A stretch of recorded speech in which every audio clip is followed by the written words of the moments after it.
When economies crumble, empires don't just fall, new ones rise from the ruins. The Great Depression didn't only break banks, it broke the world's balance of power. And in that darkness, the first flames of World War II were lit. In the winter of 1929, the world changed not with the sound of marching armies or the roar of artillery, but with something far quieter, the collapse of confidence. Banks fell, factories emptied, and millions of ordinary families watched their savings vanish overnight. It wasn't just an economic downturn. It was a global shockwave that cracked the foundations of nations. And from those fractures, history would take a darker, more violent turn. To understand the road to World War II, you must first understand the silence before the storm, the years when fear replaced hope and desperation replaced stability. The Great Depression did not simply damage economies. It destabilized societies, paralyzed governments, and fueled the emotions that would push the world toward the deadliest conflict in human history. Across Europe, the promises of peace made after the First World War were already fragile. Borders were redrawn, empires dissolved, and millions were left searching for meaning in unfamiliar nations. But when the Depression hit, these unresolved tensions were no longer buried beneath prosperity. They exploded to the surface. Industries collapsed. Unemployment soared, and entire populations were left feeling betrayed by the political systems that were supposed to protect them. This chaos created the perfect breeding ground for extremist movements. In Germany, a defeated and humiliated nation drowning in debt, the Depression cracked what remained of the Weimar Republic. People no longer sought leaders, they sought saviors. Charismatic figures rose, promising strength, revival, and revenge. And the world watched as a starving nation transformed into a breeding ground for one of history's starkest regimes. Meanwhile, Japan, facing economic paralysis and a growing population, turned outward. Its leaders argued that survival required expansion, military expansion. Factories sought resources. Generals demanded territory. And the Depression became the justification for an empire built by force. In Italy, disillusionment and economic turmoil fueled ambitions of restoring ancient glory, pushing the nation toward aggression it could no longer afford diplomatically. Even beyond the Axis, the Depression reshaped global behavior. Countries turned inward, closing markets, raising tariffs, and withdrawing cooperation at the exact moment the world needed unity. International systems designed to preserve peace like the League of Nations proved powerless against countries driven by desperation, pride, and fear. This is the story of how economies collapsing in silence led to cannons firing across continents, how empty pockets created full armies, how hunger and humiliation turned into hatred and ambition. The Great Depression didn't only destroy wealth, it destroyed restraint. It weakened democracies, empowered dictators, and set the stage for the most devastating war humanity has ever known. And as we trace this path from economic ruin to global conflict, one truth becomes clear. World War II did not begin with gunfire. It began with the world breaking apart quietly, slowly, and then all at once. When the crash of 1929 rippled across the world, it didn't just empty bank vaults, it emptied the spirit of entire nations. Imagine crowded streets once filled with ambition, now lined with silent, worried faces. Factories that once roared with industry, now echoed with the sound of nothingness. Shops closed overnight. Families burned furniture to stay warm. Every city, from Berlin to London to Chicago, began to feel the same tightening grip of uncertainty. And in that silence, something far more dangerous than poverty began to grow. Fear. Fear changed people. It made them question everything they once trusted: governments, institutions, democracy itself. When paychecks vanished and leaders seemed helpless, ordinary citizens started looking not for explanations, but for anyone who could promise a way out. Political debates no longer revolved around policies. They revolved around survival, and survival demands certainty, not compromise. In the heart of Germany, that desperation was stronger than anywhere else. A nation already shaken by defeat and weighed down by crushing reparations suddenly found itself unable to breathe. Inflation had destroyed savings years earlier. Now, unemployment destroyed futures. Factories that had given people identity and purpose stood frozen in place, their gates locked, their smokestacks cold. Crowds gathered outside government buildings, not in protest at first, but in pleading confusion. How could this happen again? Why could no one stop it? It was in those moments of despair that new voices rose, voices that sounded confident, firm, unshaken by the chaos unfolding around them. They promised not slow recovery, but rapid rebirth. Not cooperation, but domination. Not negotiation, but strength. For a population drowning in uncertainty, these words felt like lifelines. Each speech, each rally, each bold declaration began to replace doubt with belief, and belief with obedience. People who had once valued moderation now saw it as weakness. People who once feared extremism now welcomed it as a cure. Economic collapse had not just damaged the nation, it had rewritten the emotional state of millions. Anger became easier to summon than hope. Blame became easier to accept than complexity. And as fear turned into fury, radical ideas that once lived only on the fringes began moving toward the center. It was not the crash alone that changed the world.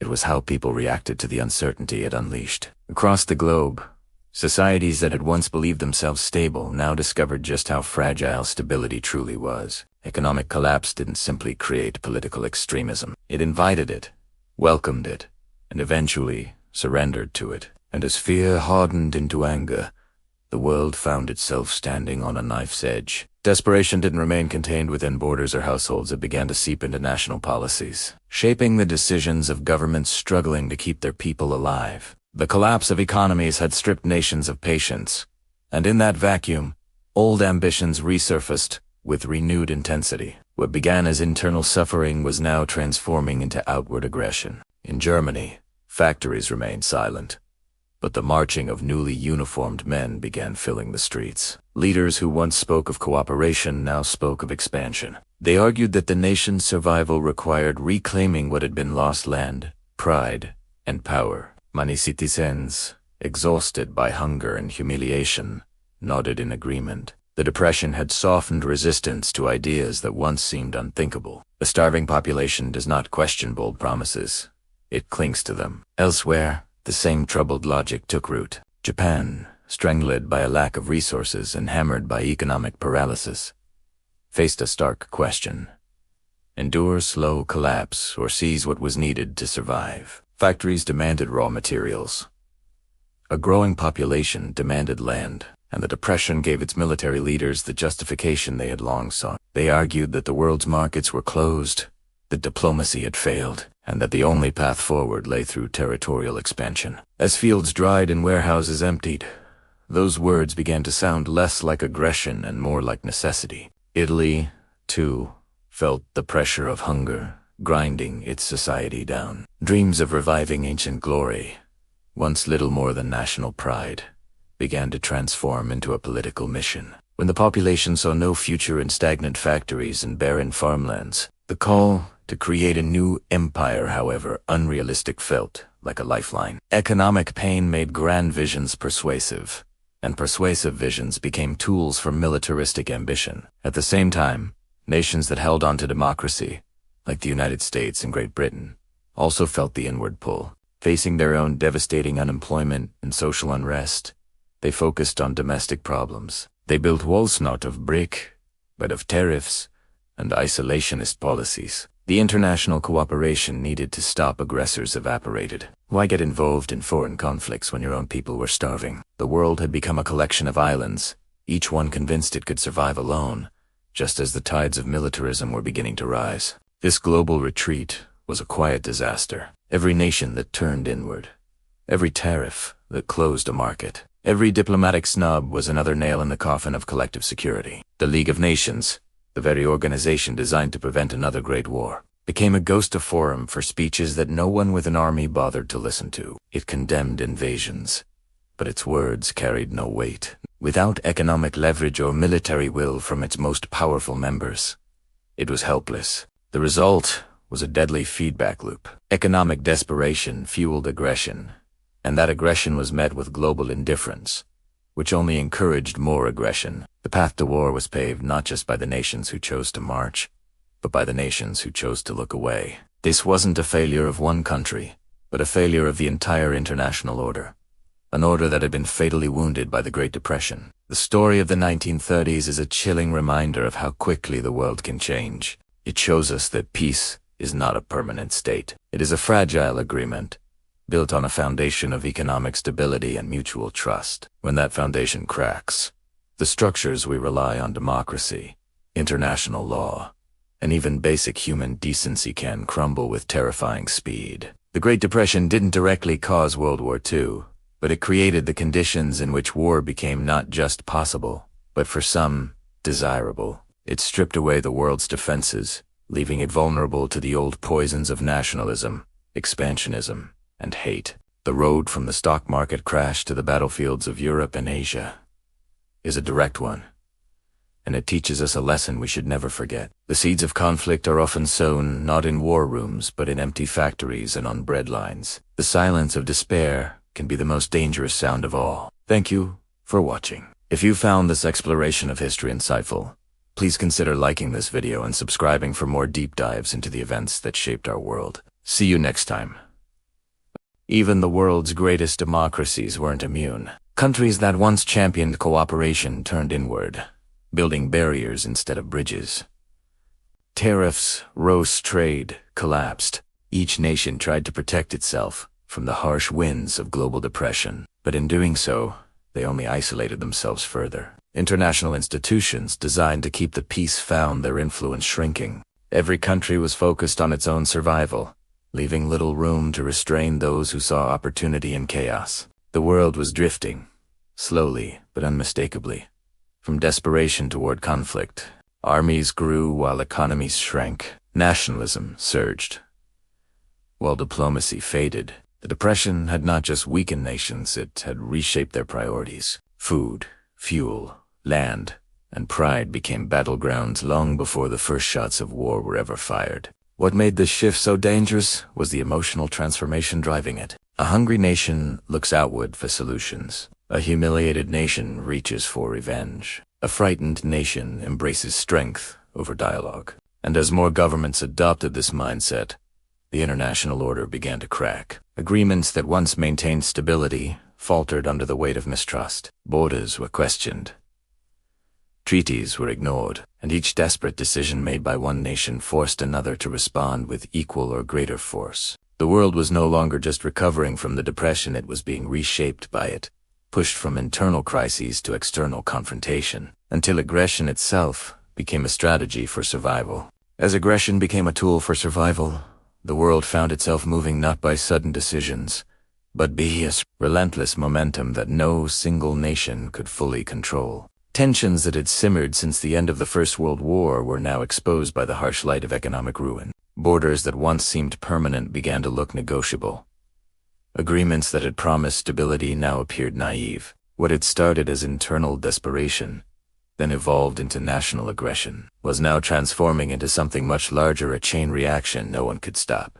The Great Depression did not create the rivalries that defined the 1930s. Those rivalries had been there all along, buried beneath a thin layer of prosperity and hope. But when prosperity vanished, so did restraint. Nations that had barely tolerated each other after 1980 now found every grievance magnified by hunger, unemployment, and political chaos. Each diplomatic insult felt heavier. Each territorial claim seemed more urgent. Each act of defiance appeared more justified. Germany, feeling cornered by economic collapse and fueled by promises of revival, began to test the limits of the treaties that once shackled it. Small violations were met with hesitation from the international community, hesitation born from their own crises. And that hesitation sent a message. The old rules no longer held their power. With every step taken, the path to conflict widened. In Asia, Japan's push for resources transformed from isolated military actions into a sweeping strategy of conquest. Each advance was defended as an act of survival.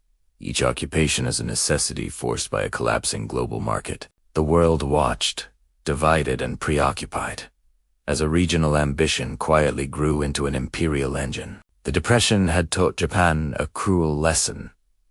Rely on no one, take what is needed, and strike before weakness becomes visible. Italy's ambitions expanded as well, driven not only by dreams of empire, but by the belief that acting aggressively would restore national pride. Victories abroad were meant to distract from suffering at home, and for a time, they did. Territorial expansion became a symbol of strength for populations tired of scarcity and uncertainty.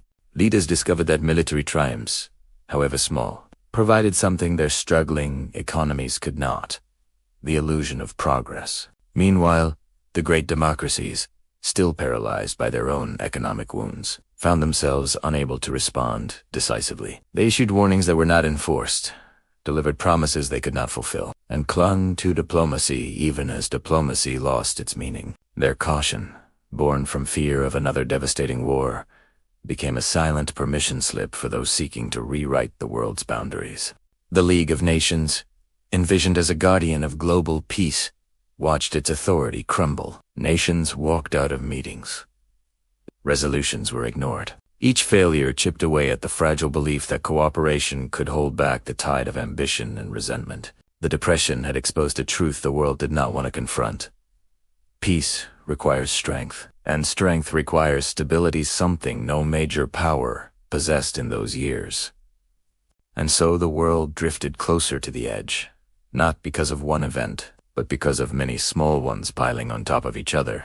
A territorial claim here, a violated treaty there, a political assassination, a rearmed battalion, a seized province, a blockaded port. None of these moments alone caused a global war, but together, they created a world where conflict was no longer improbable, it was inevitable. People everywhere felt this shift, even if they couldn't articulate it. Newspapers carried headlines filled with warnings. Diplomats delivered speeches laced with concern. Citizens sensed a storm forming on the horizon, but hoped it might pass. Yet the same forces that fueled extremism and aggression were now accelerating one another. Every nation acted to secure itself, but in doing so, each action increased the insecurity of others. The Depression had not only broken economies, it had broken the fragile trust that held the international order together. Once that trust dissolved, misunderstandings multiplied, suspicions deepened, and fear became the primary language of global politics.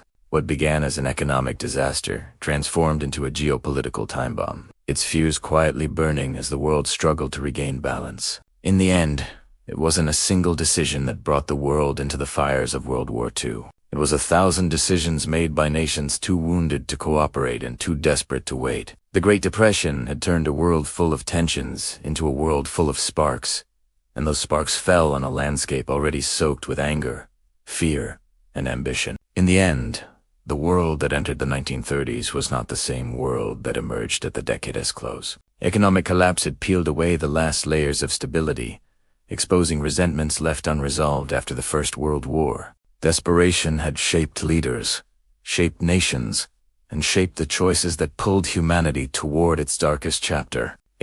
Country acting from fear or hunger or wounded pride contributed another piece to a growing catastrophe. And when the final sparks fell, when borders were crossed, treaties shattered, and guns finally roared to life, though war that erupted was not a sudden explosion, but the inevitable conclusion of a world pushed past its breaking point. The Great Depression had done more than empty wallets. It emptied hope, weakened democracies, and made extremism appear logical in a moment of chaos. It reshaped ambitions and erased restraint. It turned economic suffering into political fury and political fury into military ambition. This was the storm born from silence, the war forged not only from territorial disputes or ideological clashes, but from the raw, relentless pressure of global despair. As we look back, one truth becomes clear.